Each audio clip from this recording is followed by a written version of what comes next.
Hello and welcome to the Wednesday, January 22nd, 2020 edition of Tesla Daily, unofficial Tesla podcast. My name is Rob Maurer. Today we have quite a few things to catch up on. We're going to talk a little bit about what's going on with the stock price. Also, the Elon Musk interview with Third Row, catch up on some of the highlights from that. Have some news on Trump comments on Elon Musk, and a couple other items as well.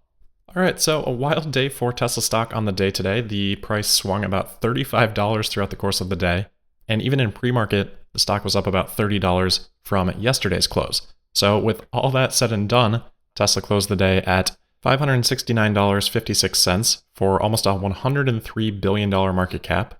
But it didn't quite feel like it because during the course of the day, Tesla peaked as high as $594 per share. Still a great day though, nonetheless, finishing up 4.1% compared to the NASDAQ up 0.1%. And that $103 billion market cap that I mentioned moves Tesla ahead of Volkswagen to become the second most valuable automaker in the world, only behind Toyota. It also moves the market cap into the range that Elon needs it to be in for his compensation plan. But of course, as we talked about, the 6-month and 30-day market cap averages need to be maintained above $100 billion for that first tranche to vest. I think the question on everyone's mind with the stock price movement is this a short squeeze? And the short answer is we don't know, and even the longer answer doesn't give us much more detail. I've talked about this a lot, but I'm much more of a fan of the term short covering rally rather than short squeeze. So I have been of the opinion that we haven't been in a short squeeze, but rather a short covering rally, where a steady decline in short interest removes shares from the market, which helps the price. And I tend to still feel that way, but the last couple of days have definitely felt a little bit squeezier to me. But the problem is usually a short squeeze is generated by some sort of fundamental change. It's really the suddenness that causes a squeeze. And while there has been some news over the last couple of weeks, none of that news has been impactful enough to really cause a squeeze in my opinion. We've talked about all the reasons contributing to the stock price rise, so we don't need to go into detail on that again, but I think all of that is in combination driving a shift in sentiment. Then people see this incredible stock price rise, they start to ask themselves, okay, well, what's going on here?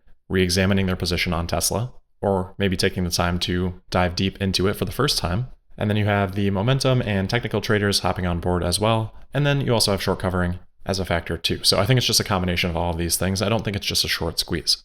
We will get our next visibility into short interest on Monday, January 27th. And that will be for the January 15th settlement date, which had a closing stock price of $518. Specific to the last couple of days, we have had price target increases from analysts. So New Street Research's Pierre Ferragu increased his price target from $530 per share to $800 per share, saying, quote, "We stick to our views and expect Tesla to sell 2 to 3 million cars per year after 2025 at industry-leading margins, justifying a market capitalization of $230 to $350 billion or $1,100 to $1,700 per share," end quote. So he's using that range and discounting that range back, and in the middle of that range is that $800 price target. Wedbush's Dan Ives, who we've been talking about quite a bit lately, continues to come around on Tesla. They increased their price target from $370 per share to $550 per share before market open today, saying, quote, "We believe the China opportunity is worth at least $100 per share and potentially more and remains the key fuel in the growth engine along with Europe Model 3 demand, which looks healthy from a pent-up demand perspective through at least the next 3 to 4 quarters based on our analysis," end quote. Wedbush also has a bull case price target on Tesla stock, and that bull case price target is $900 per share. Unfortunately, I haven't been able to find any of the details behind that bull case. The other news in the pre-market today was Trump commenting on Elon Musk and Tesla in response to a question of, quote, "Tesla is now worth more than GM and Ford. Do you have comments on Elon Musk?" end quote. To which Trump said, quote, "Well, you have to give him credit. I spoke to him very recently, and he's also doing the rockets. He likes rockets, and he does good at rockets too, by the way. I never saw where the engines come down with no wings, no anything, and they're landing. I said I've never seen that before. And I was worried about him because he's one of our great geniuses, and we have to protect our genius.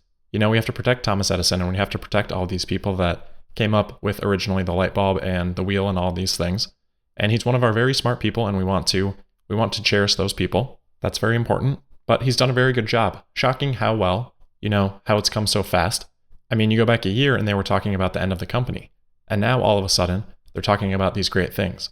He's going to be building a very big plant in the United States. He has to, because we help him, so he has to help us," end quote. Definitely positive commentary there that I think didn't hurt today. In terms of the last part where he says he's going to be building a very big plant in the United States, I'm not reading too much into that.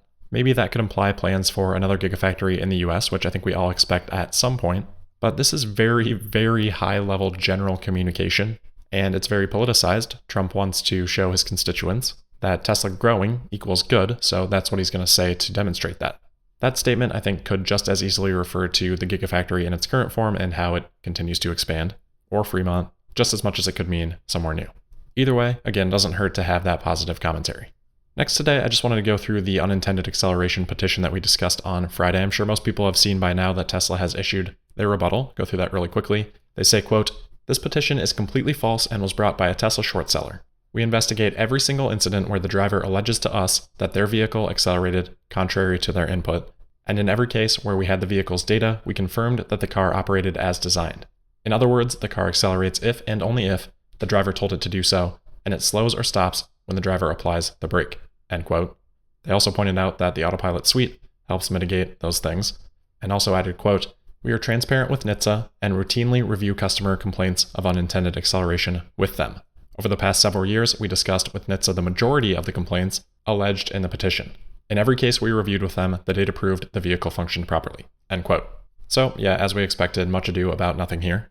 NHTSA did also confirm to Consumer Reports that it's not actually an investigation yet. They're still just looking into the petition to determine if it actually does warrant an investigation. The last thing worth mentioning on this is that the short seller that filed this petition apparently is using the Tesla Q block list on Twitter. If you're unfamiliar with Tesla Q would be Tesla's ticker symbol if it were ever to go bankrupt. So that is the community hashtag on Twitter for a certain subset of Tesla bears. And they use a running block list to ensure that no one can argue with their points when they are talking to uninformed people on Twitter. So it's pretty messed up, but the Tesla short seller that filed this petition, his name Brian Sparks, appears to utilize this Tesla Q block list under the Twitter account @BTSparks. Despite having no knowledge of who this is or ever having interacted with him at all, I am blocked from seeing his tweets because I am on the Tesla Q block list. And it's worth noting that I'm not on the block list because I'm out there arguing with them or antagonizing them. I usually just keep to my own stuff. I mean, I antagonize Electrek more than I do any Tesla bears. So it's purely just to filter out information for what appears to be manipulation's sake. We can be pretty confident that this BT Sparks Twitter account is Brian Sparks because the Tesla Q account that manages the block list @Paul917-01736 tweeted and tagged that account back in April saying, quote, "As noted earlier by @Elon Bachman and @BT Sparks, our friend Brian Sparks went out to HQ today and found inventory cars being returned by car carriers." End quote. So unless there are two pretty active seeming Tesla short sellers named Brian Sparks, this is that same account, and he seems to be full on Tesla Q utilizing the Tesla Q block list, going as far as filing petitions with NHTSA, which again I say is pretty messed up. Sparks apparently had more to say about it to CNBC after Tesla responded with their blog post, saying, quote, "I am encouraged by Tesla's commitment to continue cooperating with NHTSA, and I expect we will learn shortly why Tesla owners report unintended acceleration much more frequently than owners of other vehicles." End quote. First off, I doubt that's true. Second of all, it's an electric vehicle. The engine's not on. So if it were true, being an electric vehicle probably has an impact on that. And then Teslas are also really, really fast. So if you accidentally hit the accelerator, well, you're going to accelerate really, really quickly. That's why it's called instant torque. So yeah, Tesla's doing what they can to mitigate these driver errors with the autopilot system, and the rest is a non-story, so we can move on. Next, I wanted to go through the highlights from the Third Row Tesla podcast interview with Elon Musk. If you haven't seen this, this is a 2-hour and 15-minute part 1 interview, which is mostly background on Elon's life. I'd recommend watching all of it, but the highlights for me came around 30 minutes and 30 seconds where Elon is talking about the Maxwell acquisition. I definitely recommend at least watching that piece. But on the Maxwell acquisition, Elon said, quote, "It's kind of a big deal. Maxwell has a bunch of technologies that if they're applied in the right way, I think can have a very big impact." End quote. To which one of the interviewers, Omar Kazi, said, quote, "Like the dry electrode stuff?" End quote. And Elon said, quote, "That'd be one of them. Yeah, that's a big deal. That's a much bigger deal than it may seem. Yeah, and there's a few other things, but yeah." End quote.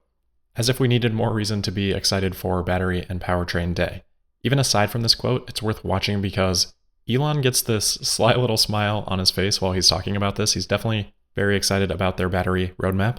And yeah, I would say that's a very, very important clue to pay attention to. So that was definitely the highlight for me. When the interviewers pushed for a little bit more information, Elon said, quote, "I'll have to wait until Battery Day, hopefully in a few months, but I think we've got some exciting things to share." End quote. So the previous timeline for Battery and Powertrain Day had been February-March as a target. Looks like it's not going to happen this quarter, with Elon now saying it's going to be a few months. That was always a really tentative timeline, so not a huge surprise that it is getting pushed back, but looks like we will have to wait until Q2 or Q3 for Battery Powertrain Day.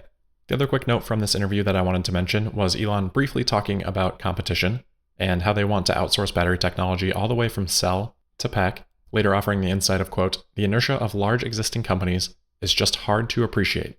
They just want to keep doing the same thing and maybe 5% different every year. Maybe 5% different. Big companies hate change," end quote.